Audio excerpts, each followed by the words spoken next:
जब भी हम किसी वॉर मूवी की बात करते हैं या किसी भी लड़ाई की बात करते हैं तो हम जनरली बात करते हैं ब्रुटैलिटी की, जो दुश्मन ने दिखाई आपकी तरफ।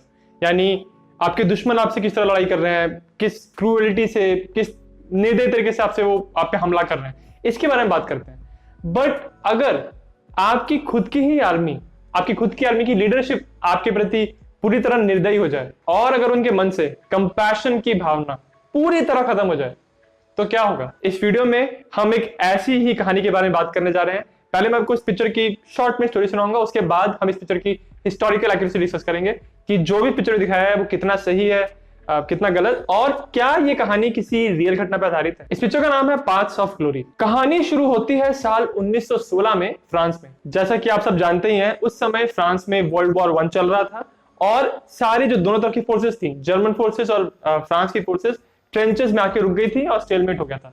लड़ाई आगे नहीं बढ़ रही थी। इसी दौरान एक फ्रेंच जनरल था, उसका नाम था जनरल ब्रूलार्ड। वो आके एक अपने से जूनियर एक फ्रेंच जनरल जिसका नाम था जनरल मुरो, उसको आके बोलता है कि आपको एक ऑब्जेक्टिव दिया जा रहा है, आपको एंट हिल नाम की एक जगह को कैप्चर करना है। ये सुन के जनरल मुरो बोलता है कि उसकी जो बटालियन है वो बहुत बुरी हालत में है, अभी भी लड़ाई उन्होंने बहुत सारी की है और वो किसी भी कंडीशन में नहीं है कि वो हमला और कर पाए। तो बोलता है कि पूरी तरह इम्पॉसिबल है। तो ब्रूलार्ड उसको कहता है कि ठीक है, अगर पॉसिबल है तो कोई बात नहीं, किसी और से कहता हूँ, बट फिर यही है कि तुमको एक प्रमोशन मिलने वाला था तो चलो किसी और को मिल जाएगा। ऐसे उसको लालच दिलाता है और जनरल मुरू पूरी तरह पलट जाता है। तो बोलता है कि हाँ हो तो सकता है वैसे, और ऐसे करके वो मान जाता है अटैक करने के लिए। ऐसा अटैक जो अभी कह रहा था कि बिल्कुल इम्पॉसिबल है, जब उसको प्रमोशन का लालच देते हैं तो वो मान जाता है। अब जब वो मान जाता है अटैक करने के लिए तो फिर वो ट्रेंच में जाता है। वहां पे जो मेन ऑफिसर था कर्नल डैक्स, जिस पिक्चर का मेन हीरो है, उसके पास जाता है और बोलता है कि भाई चलो ठीक है, अब तुमने इतने अटैक्स किए हैं, इतना लड़ाई किया है, अभी ठीक है, अब तुमको एक नया ऑब्जेक्टिव दे रहा हूं और तुमको एंट हिल पे अटैक करना है। ये सुन के कर्नल डैक्स के होश उड़ जाते हैं। वो कहता है भाई मैं अभी अभी अटैक करके आया हूं, मेरी पूरी बटालियन की हालत खराब है, किसी भी सूरत में उनका मोराल ऐसा है ही नहीं कि वो वापस लड़ाई कर पाए। पूरी तरह मना करता है। फिर उसको जनरल मुरो डराता है कि तुझे मैं छुट्टी पे भेज दूंगा, तुझे यहां से मैं हटा दूंगा, किसी और को मैं लीडर बना दूंगा और उनको बोल दूंगा अटैक करने के लिए, अगर तू नहीं कर रहा है तो कर्नल डैक्स कहता है कि अगर अटैक होना ही है तो बेहतर रहेगा कि मैं अपने लोगों को लीड करूं, क्योंकि वो चाहता था कि उसको अपने सोल्जर से अलग ना किया जाए। तो बहुत ना करते करते मजबूरी में फाइनली वो मान जाता है। अब जब अगले दिन एंट हिल पे अटैक शुरू होता है, जैसे ही फ्रेंच सोल्जर्स बाहर निकलते हैं ट्रेंचेस के, तुरंत हैवी मशीन गन फायर आना शुरू होता है जर्मनी की तरफ से। और वहां ट्रेंचेस से बाहर निकलते ही इतनी हैवी कैजुअलिटीज हुई फ्रेंच सोल्जर्स को कि बहुत सारे सोल्जर्स तो ऐसे थे जो ट्रेंचेस से बाहर ही नहीं निकल रहे थे डर के मारे। इस चीज को जब मुरो देखता है बहुत दूर से, उसके पास एक बाइनोकुलर था, वो देख रहा था कि यार कुछ लोग अभी निकले नहीं है, और उसको फिर गुस्सा आता है। वो बोल रहा था ये कैसा अटैक कर रहे हैं लोग, बाहर ही नहीं निकल रहे। तो वो बोलता है कि भाई इनको बाहर निकलवाना है। तो वो क्या करता है, अपने आर्टिलरी वाले बंदे से कहता है कि तुम एक काम करो, तुम जर्मन पोजीशन से फायर मत करो, तुम इन ट्रेंचेस पे फायर करो, ताकि जो सोल्जर्स हैं डरे हुए जो अंदर बैठे हैं वो बाहर निकले डर के मारे। तो जो आर्टिलरी वाला बंदा होता है वो कहता है कि अरे सर वो हमारी पोजीशन है, हम अपने लोगों पे कैसे फायर कर दें। तो मुरो उसको बोलता है कि मैं कुछ नहीं जानता, मुझे उनको बाहर निकालना है, तू फायर कर उसके ऊपर। तो जो वहां पे आर्टिलरी का बंदा था वो बोलता है कि सर अगर ऐसा आप बोल रहे हो, इतना मेरे लोगों को फायर करने के लिए बोल रहे हो, तो इसके लिए मुझे भाई एक रिटन ऑर्डर चाहिए आपके साइन के साथ कि आपने मुझे बोला था, क्योंकि अगर आपकी मौत हो जाती है तो मैं क्या बोलूंगा कि मैंने क्यों हमला किया अपने लोगों। तो मुर्रो बोलता है कि नहीं, ऑर्डर तो नहीं दूंगा मैं। देखो वो रिस्पॉन्सिबिलिटी से बचने की कोशिश कर रहा था। मुर्रो उस आर्टिलरी के ऑफिसर को धमकाता है कि अगर तूने अटैक नहीं किया बेटा तो कल आ जाना मेरे हेडक्वार्टर्स में, तेरे को तो मैं देख लूंगा। बट फिर भी आर्टिलरी वाला बंदा हमला नहीं करता और ये जो पूरा अटैक था एंट हिल के ऊपर, ये पूरी तरह फेल हो जाता है। ये देख के जनरल मुरू पूरी तरह वो आग बबूला हो जाता है। वो बोलता है कि भाई इन लोगों की वजह से ना मेरा प्रमोशन गया है, अब तो मैं इनसे बदला लूंगा। वो क्या कहता है, वो ये कहता है कि हर रेजिमेंट से एक एक फ्रेंच सोल्जर्स को निकालेंगे और उन सब पे केस चलेगा और उन सबको गोली मारी जाएगी। जब ये बात उनके लीडर कर्नल डैक्स को बताई जाती है तो वो बहुत ही नाखुश होता है। वो कहता है कि सर मैंने पहले ही कहा था कि अटैक इम्पॉसिबल है, फिर भी आपने जिद की और ये अटैक करवाया और अब आप इन सोल्जर्स के पीछे पड़ गए हो। तो फिर वो कहता है कि अगर इन पे केस चलने वाला है तो रिक्वेस्ट करता है कि मैं इन लोगों का डिफेंस लॉयर बनूंगा और इनको डिफेंड करने की कोशिश करूंगा। अगले दिन उनके ऊपर कोर्ट मार्शल की कार्रवाई होती है और उनके ऊपर जो चार्ज लगता है वो था cowardice in the face of the enemy, यानी दुश्मन के सामने कायरता दिखाने का उन पर इल्जाम लगा था। पूरी कोर्ट प्रोसीडिंग्स चलती हैं, इसमें कर्नल डैक्स इन तीनों को डिफेंड करता है, बहुत अच्छे अच्छे आर्गुमेंट देता है और ऐसा लगता है कि इसने कन्विंस कर लिया जूरी को कि ये लोग निर्दोष हैं। बट फैसला आता है और इन तीनों को दोषी पाया जाता है कायरता के इल्जाम पे, और उसके अगले ही दिन इन तीनों लोगों को गोली मार दी जाती है। ये थी कहानी पाथ्स ऑफ ग्लोरी की।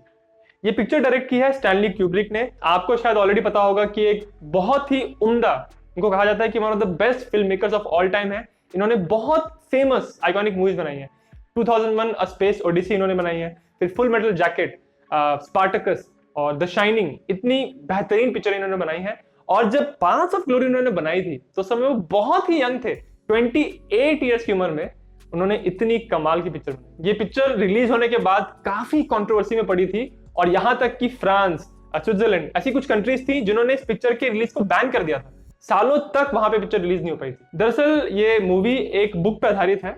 उस बुक का भी नाम पाथ्स ऑफ ग्लोरी है और उसको लिखा है हम्फ्री कॉब ने। उसको अगर आप पढ़ना चाहते हैं तो उसका लिंक मैंने इस वीडियो के डिस्क्रिप्शन में डाला हुआ है। चलिए अब बात करते हैं इस पिक्चर की हिस्टोरिकल एक्यूरेसी के बारे में। क्या ये पिक्चर किसी रियल कहानी पे आधारित है? जी हाँ, अनफॉर्चुनेटली सच में फर्स्ट वर्ल्ड वॉर के दौरान ऐसा एक किस्सा हुआ था। इसकी जो रियल कहानी है वो कुछ ऐसी है कि फर्स्ट वर्ल्ड वॉर के दौरान साल 1915 में एक फ्रेंच जनरल था जिसका नाम था जुरू रिवेला। उसने ऐसे ही ऑर्डर दिया था, बहुत ही मुश्किल टास्क उसने दिया था, ऑर्डर दिया था अपने सोल्जर्स को आगे एडवांस करने के लिए, बट बहुत सारे ट्रूप्स ट्रेंच से बाहर ही नहीं निकले थे।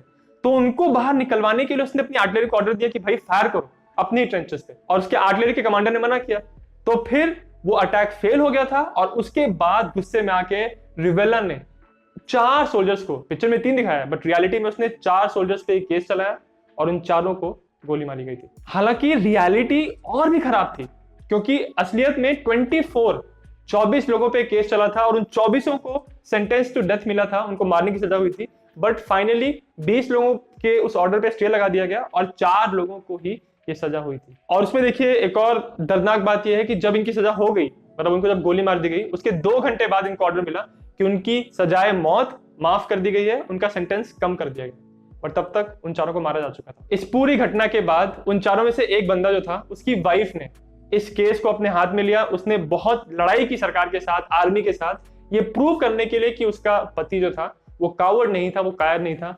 और उसने काफी सालों तक, 18 ईयर्स तक वो कोर्ट्स में आगे पीछे चक्कर लगाती रही और फाइनली उसको जस्टिस मिला। साल 1934 में इन चारों सोल्जर्स को सारे चार्जेस से क्लियर किया गया और ये माना गया कि ये बुज़दिल नहीं थे। इनके ऊपर जो इल्जाम लगाया गया और उनको जो सजा दी गई वो पूरी तरह गैर कानूनी थी। जो जनरल रिवेला था जिसने ऑर्डर दिया था, वो इस घटना के बाद भी सर्विस में रहा, फिर वो रिटायर हुआ और उसको कुछ ऑनर भी मिला था और 1937 में वो अपने घर पे नॉर्मल डेथ उसकी हुई थी। शायद ऐसी ही कहानियां हैं जिसकी वजह से एक कहावत है, fact is stranger then fiction. कहानियां जो होती हैं वो कई बार रियलिटी से कहीं ज्यादा अविश्वसनीय होती है। इस पिक्चर में ज्यादातर चीजें जो दिखाई हैं वो हिस्टोरिकली एक्यूरेट है। जैसे कि इस पिक्चर में दिखाया है कि कायरता, कावर्डिस के चार्जेस पे किसी सोल्जर पे केस चलता था, ये बिल्कुल सही है।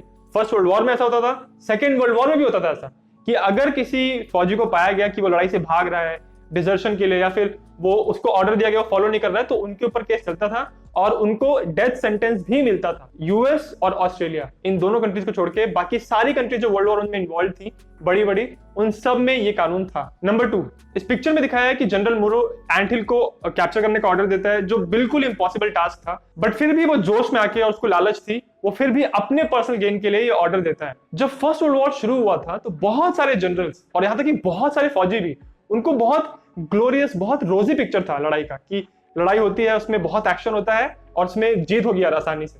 ये इंप्रेशन था उन लोगों को। तो स्टार्टिंग में ऐसा बहुत बार हुआ था कि जनरल्स ने ऐसी स्ट्रैटेजी बनाई जो फेल ही होनी थी, बट फिर भी वो उनको कुछ अपने लगा था मन में कि हम तो जीतेंगे ही, हमारे तो सोल्जर्स में इतनी बहादुरी है, हमारे रगों में तो हिम्मत दौड़ती है, ऐसे जो कहावतें कहते हैं ना। तो यही सब उनके मन में विचार थे और उनको लगा था कि आराम से जीत जाएंगे। तो शुरुआत में ऐसे ब्लंडर्स बहुत हुए थे जब जनरल्स को कुछ पता नहीं है फिर भी उन्होंने ऑर्डर दे दिया सिर्फ जोश में आके। यहां तक कि बैटल ऑफ द सॉम में जो ब्रिटिश जनरल थे, जनरल हेग, उनको भी बहुत क्रिटिसाइज किया जाता है कि उन्होंने शुरुआत के दिनों में देखा कि बैटल ऑफ सोम में इतनी कैजुअलिटीज हो रही थी ब्रिटिश लोगों को, फिर भी उस बंदे ने अपनी स्ट्रैटेजी चेंज नहीं की और layer by layer, wave by wave वो अपने सोल्जर्स को मरने के लिए भेजते थे जर्मन मशीन गन्स के सामने। नंबर 3, इस पिक्चर में दिखाया है कि कर्नल डैक्स कैसे मान लेता है जनरल मुरो की बात कि ठीक है अगर अटैक करना ही है तो मैं लीड करूंगा, क्योंकि उसको धमकी देता है कि नहीं तो तुझे मैं घर भेज दूंगा वापस। ये भी एक्चुअली होता था फर्स्ट वर्ल्ड वॉर में, किसी ऑफिसर को ये बोल के घर भेजा जाना या छुट्टी पे डालना कि इस बंदे में ना एग्रेशन नहीं है, इसमें बहुत जोश नहीं है। इस चीज का एक नाम भी था, ब्रिटिश लोग इसको कहते थे डिगमिंग। तो ऐसे लगभग 200 से ज्यादा ब्रिटिश ऑफिसर्स थे जिनको उनकी आर्मी ने डिगमिंग की थी, यानी उनको ये बोल के भेज दिया था कि भाई ये लोग अग्रेसिव ऑफिसर्स नहीं है। नंबर 4, इस पिक्चर में एक जो कोर्ट दिखाया है कि वो एक नाम मात्र के लिए एक कोर्ट की प्रोसीडिंग्स कर रहे हैं, 3 कैदी को बुला दिया, उनके ऊपर केस चल रहा है और कुछ उसकी कोई सिग्निफिकेंस नहीं, क्योंकि उन लोग अल्टीमेटली इसको गिल्टी तो बनाना नहीं है। तो ये जो चीज है ये भी बिल्कुल सही है, इसको कंगारू कोर्ट्स कहते थे, जब समरी जजमेंट देने के लिए फटाक से बस आपको किसी को बस नाम के लिए आपको कोर्ट चलाना है और आपको उसको गिल्टी ही बनाना है। ऐसा करने के लिए जो कोर्ट बनाते थे शॉर्ट एकदम जल्दी करने के लिए, उसको कंगारू कोर्ट कहते थे और ये बिल्कुल कॉमन था फर्स्ट वर्ल्ड वॉर में और सेकेंड वर्ल्ड वॉर में भी। और ऑब्वियसली ये जो कोर्ट्स थे ये पूरी तरह गैर कानूनी थे, जो भी इसमें जो भी डिफेंस लॉयर होते थे उनको मौका ही नहीं मिलता था अपने लोगों को बचाने के लिए। नंबर 5, इस पिक्चर में दिखाया है कि कैसे जो जनरल मुरू है, जनरल ब्रोलार्ड है, इनको इतनी अच्छी जगह मिली रहने के लिए, इतनी पार्टी कर रहे हैं, बड़े बड़े महल में है। फर्स्ट वर्ल्ड वॉर में ये भी हुआ था, जहां ट्रेंचेस में इतनी बुरी हालत में सोल्जर्स मर रहे हैं, उनको खाने के लिए नहीं मिल रहा है, जिनको चोट लग गया उनका इलाज नहीं हो रहा है, इतनी बुरी हालत थी, गंदगी थी, बीमारी थी। वहीं दूसरी तरफ जो लीडरशिप थी उनकी, जो उनके बड़े बड़े जनरल्स थे, वो पार्टीज करते थे, बॉल्स पे जाते थे, मतलब सब झूम रहे हैं, डांस कर रहे हैं। ये बिल्कुल होता था फर्स्ट वर्ल्ड वॉर में और यही सबसे बड़ी विडंबना है। और यही चीज आज भी हमें सोचने पे मजबूर करती है कि अगर एक तरफ फौजियों की ये बुरी हालत है, वहीं दूसरी तरफ उनके जनरल्स को ऐसी लैविश पार्टीज करना, क्या ये सही है? कुछ बातें हैं इस पिक्चर में ऐसी जो पूरी तरह हिस्टोरिकली एक्यूरेट नहीं है। जैसे कि इस पिक्चर में दिखाया है कि जनरल मुरो के पास एक बाइनोकुलर था, उसे देखता है कि उसके सोल्जर्स ना ट्रेंचेस में ही हैं और अटैक नहीं कर रहे हैं। रियलिटी में फर्स्ट वर्ल्ड वॉर में ऐसा नहीं होता था। जनरल्स जो भी बनाते थे स्ट्रैटेजी, वो बहुत दूर होते थे, मतलब फ्रंट लाइंस के बहुत अंदर होते थे और उनको अक्सर पता ही नहीं चलता था कि एक्चुअली लाइव हो क्या रहा है। उन्होंने आज प्लान बनाया, प्लान आगे ऑफिसर्स को दिया गया, वो प्लान फिर वो उनको फ्रंट लाइन से आगे अटैक करते थे और जो भी ऑपरेशन का जो भी रिजल्ट निकला उनको उस दिन शाम को या फिर कई बार अगले 1-2 दिन बाद मिलता था। तो इतना लाइव देख पाना कि अटैक कर रहे हैं कि नहीं, ये बहुत ही मुश्किल है। बट जैसा मैंने कहा, ओवरऑल ये पिक्चर ज्यादातर हिस्टोरिकली एक्यूरेट है। मैं इस पिक्चर में कर्नल डैक्स का जो किरदार था, जिसको कर्क डगलस ने निभाया है, उसकी बहुत प्रशंसा करूंगा। मुझे बहुत ही कमाल का कैरेक्टर लगा और ऐसा लग रहा था कि ये अपने सारे फौजियों को कैसे बचाने की कोशिश कर रहा है, पूरी जान लगा दी थी उसने और एक्चुअली उसके आर्ग्यूमेंट जो थे बचाने के लिए वो सही भी थे। बट फिर भी कोर्ट जो था, वो कंगारू कोर्ट पूरी तरह डिस्पैशनेट था, उनको उन सोल्जर्स को मारना ही था। तो कर्नल डैक्स की सारी जितनी भी मिन्नतें थी, जितनी भी वो आर्ग्यूमेंट्स दे रहे थे, वो सारे फेल हो गए। बट कर्नल डैक्स का किरदार बहुत ही अच्छा लगा मुझे। एक्चुअली कर्क डगलस और स्टैनली क्यूब्रिक जो डायरेक्टर है इस पिक्चर के, इन दोनों के बीच में इस पिक्चर के एंड को लेके थोड़ा मतभेद था, उसके बारे में आपको वीडियो के एंड में बताऊंगा। अब बारी है जिज्ञासियम स्कोर की। मैं इस पिक्चर को स्कोर देता हूं 10 on 10, परफेक्ट स्कोर। मुझे ये पिक्चर बहुत ही अच्छी लगी और मैं हाईली रिकमेंड करता हूं कि इस पिक्चर को आप जरूर देखिए। अभी तक मेरे चैनल पे मैंने जितने भी मूवी रिव्यूज किए हैं उसमें से ये चौथी पिक्चर है जिसको मैंने परफेक्ट स्कोर दिया है। मुझे पिक्चर इसलिए भी बहुत अच्छी लगी क्योंकि इस पिक्चर ने मेरे अंदर क्रोध का इमोशन जगाया, क्योंकि पिक्चर के एंड होते होते मेरे मन में इतना गुस्सा भर रहा था जनरल मुरू के लिए और उस कोर्ट के लिए और सारे लोगों के लिए जो कितनी बेरहमी से इन लोगों को मार रहे हैं। और एंड जब पिक्चर हुई और उनको मार भी दिया गया तो दिमाग खराब हो गया था मेरा और बहुत ही गंदा लग रहा था मुझे। उस फीलिंग की वजह से मुझे लगा कि कोई एक पिक्चर अगर आपके अंदर ऐसे इतना इंटरनली इतनी भावना जगा सके तो कुछ तो बात है उस पिक्चर में, उस फिल्म मेकिंग में और उस पिक्चर में जितने भी किरदार हैं उनकी एक्टिंग में। इसलिए भाई इस पिक्चर को मैं फुल स्कोर दूं। ये पिक्चर जिस बुक पर आधारित है उस बुक को हम्फ्री कॉब ने लिखा है। इस बुक को दरअसल स्टैनली क्यूब्रिक ने अपने बचपन में पढ़ा था और उनको कहानी याद थी, उनको याद था कि कितनी इंपैक्टफुल स्टोरी थी, इसीलिए फिर उन्होंने 29 साल की उम्र में इस पिक्चर को डायरेक्ट किया। अगर आप वो पढ़ना चाहते हैं तो इसका लिंक इस वीडियो के डिस्क्रिप्शन में है। एक और बात मैं बताना चाहूंगा, मैंने फर्स्ट वर्ल्ड वॉर को पूरी तरह कवर किया है। मैंने भी रिसेंटली एक सीरीज बना के कंप्लीट की है जिसमें मैंने कैसे वॉर शुरू हुआ, क्या इस वॉर के दौरान हुआ और एंड में क्या हुआ, इस पूरी घटनाएं हैं उनको मैंने कवर किया है एक पूरी लंबी सी प्लेलिस्ट बना के। उस प्लेलिस्ट का भी लिंक आपको इस वीडियो के डिस्क्रिप्शन में मिल जाएगा।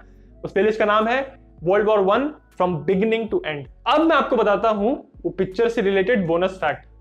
कर्क डगलस, जिसने कर्नल डैक्स का किरदार निभाया है, उन्होंने इस पिक्चर को साइन किया था क्योंकि उनको इस पिक्चर की स्टोरी बहुत अच्छी लगी और उन्होंने इस पिक्चर को प्रोड्यूस भी किया था। बट जब फिल्मिंग शुरू होने वाली थी तब क्यूब्रिक ने कहा कि वो उस पिक्चर के एंड को चेंज करना चाहते हैं। वो चाहते हैं कि पिक्चर में हैप्पी एंडिंग हो और उन तीनों सोल्जर्स को ना मारा जाए।